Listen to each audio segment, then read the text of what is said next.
নমস্কাৰ বন্ধুসকল, মই আজি আপোনালোকৰ ওচৰলৈ আহিছোঁ এটা টিপছ দিবলৈ। আৰু সেই টিপছটো হৈছে বৰ্তমান আমি যিখন সমাজত বাস কৰি আছোঁ, সেই সমাজখনত আমি ভাল বেয়া বহুত মানুহক লগ পাওঁ। আৰু আপুনি কেতিয়াবা ভাবে নেকি যে আপুনি খুব এজন সৎ প্ৰকৃতিৰ মানুহ, আপুনি কাকো হিংসা নকৰে, কাৰো অন্যায় চিন্তা অহিত চিন্তা নকৰে, কাৰো অন্যায় নকৰে, গতিকে আপোনাকো সকলোৱে ভাল পায় বা আপোনাৰো কোনেও অন্যায় বা অহিত চিন্তা নকৰে, এনেদৰে আপুনি কেতিয়াবা ভাবে নেকি? যদি ভাবিছে তেন্তে হ'লে সেইটো সম্পূৰ্ণ ভুল।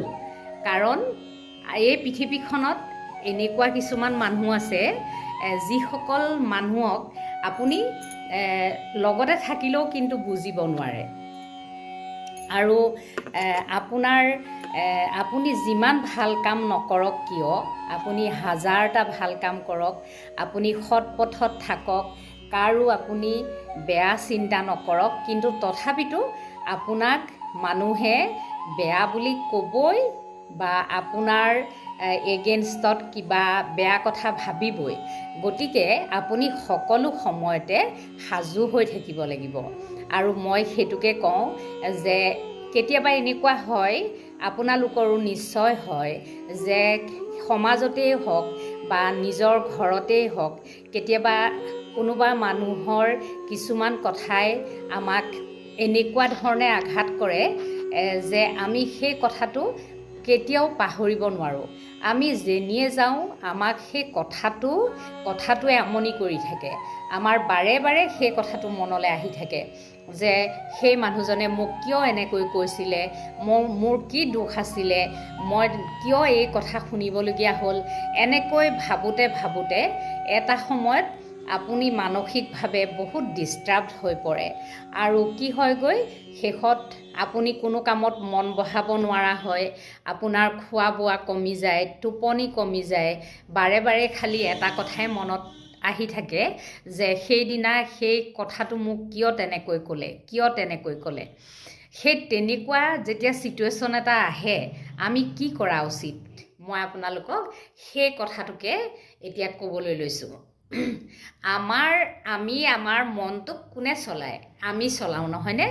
আজি যদি আমি কিবা এটা বস্তু নাখাওঁ বুলি আমাৰ যদি মনক কৈ দিওঁ, তেতিয়াহ'লে আমি নোখোৱাকৈ থাকিব পাৰোঁ। আৰু আমি যদি মনক কওঁ যে আমি আজি তালৈ যাম, তেতিয়া কিন্তু আমি যাওঁ। গতিকে মনক কথাবোৰ কোনে কয়? কিবা এটা কৰিবলৈ বা নকৰিবলৈ মনকটো আমি নিজে কওঁ। গতিকে সেই মনটোক আমি কিছুমান কথাত কণ্ট্ৰল কৰিবলৈ শিকিব লাগিব। আপোনাক যদি কোনোবাই তেনেকুৱা পাহৰিব নোৱাৰা বেয়া কিবা কথা কৈছে, তেন্তে আপুনি সেই কথাটোক আপোনাৰ মনলৈ নাহিবলৈ আপুনি একেবাৰে ষ্টপ কৰি দিব লাগিব। আপুনি যেনেকৈ কম্পিউটাৰত কিছুমান কথা ষ্টপ কৰি দিব পাৰে, ঠিক তেনেদৰে আপোনাৰ মনটোকো আপুনি ষ্টপ কৰিব লাগিব। বাৰে বাৰে আপুনি মনটোক ক'ব লাগিব যে সেই কথাটো মোৰ মনলৈ আহিব নালাগে, সেই কথাটো মোৰ মনলৈ আহিব নালাগে, সেইদিনাৰ সেই বেয়া কথাটো মোৰ মনলৈ আহিব নালাগে, সেইদৰে আপুনি ক'ব লাগিব। আৰু দ্বিতীয়তে আপুনি ভাবিব লাগিব যে আপোনাৰ বৰ্তমান কাম কি, যে সেই কথাটো চিন্তা কৰি থকাটো আপোনাৰ কাম নে আপোনাৰ জীৱনত এনেকুৱা কিছুমান ইম্পৰ্টেণ্ট কাম আছে যিটো আপুনি সেই মুহূৰ্তত সেইটো কৰাহে উচিত। সেই কথাটো চিন্তা কৰি বহি থকাটো উচিত নহয়। গতিকে আপুনি নিজৰ মনটোক প্ৰশ্ন কৰিব লাগিব যে আপোনাৰ বৰ্তমান প্ৰয়োজনীয় কাম কি। যেতিয়া আপুনি গম পালে যে আপোনাৰ প্ৰয়োজনীয় কামটো এইটো, বা ষ্টুডেণ্ট হ'লে পঢ়া, বা অফিচত হ'লে তেনেকুৱা কিবা কাম, বা আমাৰ ঘৰুৱা গৃহিণী হ'লে নিজে কিছুমান প্লেন বনাই থোৱা যায়, বোলে মোৰ আজি এইটো কাম, তেনেকুৱা যিটো কাম, সেই কামটোক আপুনি আপোনাৰ মনটোক ক'ব যে মই মই আজিৰ পৰা এই মুহূৰ্তৰ পৰা মই সেই চিন্তাটো বাদ দিছোঁ আৰু মই এই কামটো ভালদৰে কৰিবলৈ লৈছোঁ। সেই চিন্তাটো বাদ দিছোঁ, আজিৰ পৰা এই মুহূৰ্তৰ পৰা এই কামটো ভালদৰে কৰিবলৈ লৈছোঁ। আপুনি যেনি যায় তেনি কিন্তু আপুনি মনটোক কৈ যাব যে মই সেই চিন্তাটো সম্পূৰ্ণৰূপে বাদ দিলোঁ। মই এইফালে গ'লেও মনটোক কৈ যাব মই সেই চিন্তাটো সম্পূৰ্ণৰূপে বাদ দিলোঁ। এনেদৰে যদি আপুনি অলপ সময় তেনেদৰে যদি কামখিনি কৰি থাকে, দেখিব এটা সময়ত আপোনাৰ সেই চিন্তাটো একেবাৰে নাইকিয়া হৈ গ'ল। সেইটো এটা প্ৰচেছ আছে। আৰু এটা প্ৰচেছ আছে যিটো মই সদায় কৰোঁ। মোক বহুত মানুহে সোধে যে বাইদেউ আপুনি সদায় এনেদৰেই থাকে, হাঁহিয়ে থাকে, বা আপোনাক কেতিয়াবা কিছুমান মানুহে কথা ক'লে আপোনাৰ বেয়া নালাগেনে? হয়, মোৰ বেয়া লাগিছিল। এটা সময়ত মই কিছুমান কথাই মোক ইমান বেছি আঘাত দিছিল মনত, বা ইমান মোৰ মনত প্ৰভাৱ পেলাইছিল যে মই এটা সময়ত এনজাইটিটো ভুগিছিলোঁ। কিন্তু মই সেইবিলাক এতিয়া অভাৰকম কৰিলোঁ। বৰ্তমান মই কেনেদৰে মোক যেতিয়া মানুহে বেয়াকৈ কয়, মোৰ বিষয়ে বেয়াকৈ আলোচনা কৰে, মোৰ কাণত যেতিয়া সেইবোৰ পৰে, তেতিয়া বৰ্তমান মই কেনেদৰে সেইখিনি নাইকিয়া কৰোঁ, মই আপোনালোকক সেইটো ক'বলৈ লৈছোঁ। মই প্ৰথমতে কি কৰোঁ, সদায় যেনেদৰে মই গোসাঁই ঠাইলৈ যাওঁ ৰাতিপুৱা, মই একেবাৰে ব্ৰহ্ম মুহূৰ্ততে যাওঁ। গতিকে মই প্ৰথমতে মোৰ নিজৰ যিখিনি দিনটোৰ কাৰণে সংকল্প ল'বলগীয়া থাকে সেইখিনি লওঁ, ভগৱানৰ আগত পূজা অৰ্চনা কৰোঁ, সেইখিনি কৰি শেষ হোৱাৰ পাছত মই ধ্যান মুদ্ৰাত বহি পেলাই মই দীঘলকৈ উশাহ লওঁ আৰু দীঘলকৈ এৰোঁ। তেনেদৰে মই 3 বাৰ কৰোঁ। 3 বাৰ কৰি মই যিটো কথাই মোক বহুত ডিষ্টাৰ্ব দি আছে, সেই কথাটো মই এনেদৰে ভগৱানৰ ওচৰত নাইকিয়া কৰি দিওঁ।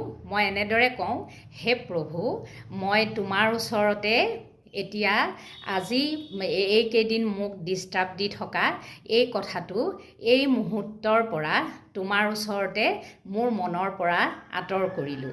সেইদৰে মই 11 বাৰ কওঁ, এই মুহূৰ্তৰ পৰাই এই কথাটো মোৰ মনৰ পৰা আঁতৰ কৰিলোঁ। এই মুহূৰ্তৰ পৰাই এই কথাটো তোমাৰ সন্মুখতে মই মনৰ পৰা আঁতৰ কৰিলোঁ। মই এই কথাটো আৰু কেতিয়াও নাভাবোঁ, এই কথাটো মোৰ মনলৈ কেতিয়াও নাহে, এই কথাটো মই কেতিয়াও নাভাবোঁ, এই কথাটো মোৰ মনলৈ কেতিয়াও নাহে। এনেদৰে মই 11 বাৰ ভালদৰে কওঁ। কোৱাৰ পাছত মই হাত দুখন মোহাৰি মই চকুলৈ নিওঁ, হাত দুখন কপাললৈ নিওঁ, নি পেলাই এনেকৈ গাললৈ আনি লাহে লাহে চকুকেইটা মেলি পেলাই মই অকণমান সময় 3 মিনিটমান সময় মই শান্তকৈ মোৰ ভগৱানৰ সন্মুখত বহি থাকোঁ। আৰু এটা সময়ত মই সেই মোক ডিষ্টাৰ্ব দি থকা কথাটোৰ পৰা মই মুক্ত হৈ পৰোঁ, আৰু সেই মুহূৰ্তৰ পৰাই মোক কিন্তু সেই কথাটোৱে আৰু দ্বিতীয়বাৰ ডিষ্টাৰ্ব দিব নোৱাৰে। মই এনেদৰেই নিজৰ মনটোক মই কণ্ট্ৰল কৰোঁ, আৰু মোলৈ ঠেলি দিয়া বেয়া বা নিগেটিভ চিন্তাবোৰ মই তেনেকৈ মোৰ গাৰ পৰা আঁতৰাই পঠাওঁ। মই আপোনালোককো কওঁ, মোৰ দৰে আপোনালোকেও ট্ৰাই কৰি চাব, আৰু এটা সময়ত দেখিব এনেদৰে যেতিয়া আপুনি বাৰে বাৰে আপোনাৰ ওচৰলৈ ঠেলি দিয়া নিগেটিভ থটছবোৰ বেলেগে আপুনি বাৰে বাৰে এনেকৈ নাইকিয়া কৰিব, এটা সময়ত দেখিব যে আপোনাৰ মুখৰ আগতে, আপোনাৰ গাৰ কাষতো যদি কোনোবাই আপোনাৰ বিষয়ে বেয়াকৈ কৈ থাকে বা বেয়াকৈ আপোনাক ইনচাল্ট কৰি থাকে, আপোনাৰ কিন্তু গাত নালাগে। বৰ্তমান যিটো অৱস্থাত মই আহি উপনীত হ'লোঁ, এতিয়া মোৰ এনেকুৱা হয়, কেতিয়াবা মোৰ কাষতো যদি কোনোবাই বেয়াকৈ কয়, মই সেইখিনি সহ্য কৰিব পাৰোঁ। গতিকে আপোনালোকৰো এটা দিন তেনেকুৱা আহিব। আপোনালোকে এতিয়াৰ পৰাই ট্ৰাই কৰিব, আৰু কেতিয়াও মনটো বেয়া নকৰিব। আনে কোৱা কথাৰ কাৰণে আপোনাৰ মনটো কেতিয়াও বেয়া নকৰিব, কাৰণ আপোনাক ভগৱানে ইমান এটা সুন্দৰ জীৱন উপহাৰ দিছে। সেই সুন্দৰ জীৱনটো আপুনি আনৰ এষাৰ কথাৰ বাবেই নষ্ট কৰিব নেকি? কেতিয়াও নকৰিব।